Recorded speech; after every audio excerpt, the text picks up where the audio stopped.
ბათუმში ავტობოლის სეზონი გაიხსნა. ავტობოლა პროფესიონალ და მოყვარულ წყვილთა შორის გაიმართა. მასში ბათუმიდან, ქუთაისიდან, თბილისიდან, ლანჩხუთიდან, ოზურგეთიდან და სამეგრელოდან ჩამოსული 40-მდე ავტომობილელი მონაწილეობდა.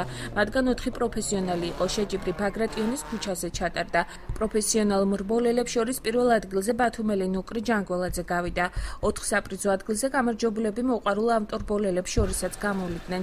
შეჯიბრის ორგანიზატორი აჭარის რალის რეგიონული ფედერაცია გახდათ.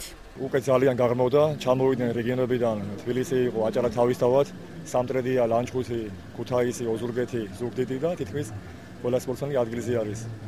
ყველამ თითქმის წარმატებას ნახევარს მიაღწია უკვე, ეს იყო უკვე რბოლა პროფესიონალების, ჯერ წრიული რბოლა, ეხლა იწყება სამოყვარულო ფიგურული სლალომი.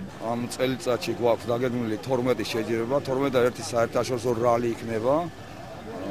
ვინაიდან ეს სპორტი უკვე მე მაქვს მე-7 წელია ფუნქციონირებს აჭარაში. კი მართალია, ცოტა ძვირადღირებული არის სპორტი, გვეხმარება განათლებაც, სპორტის დეპარტამენტის, მერიაც გვეხმარება, მაგრამ ვინაიდან ძვირადღირებულია, ცოტა კიდე დახმარება უნდა ამ ახალგაზრდა მრბოლელებს, რომლებიც ჩამოსული არიან ყველა საქართველოს რეგიონებიდან.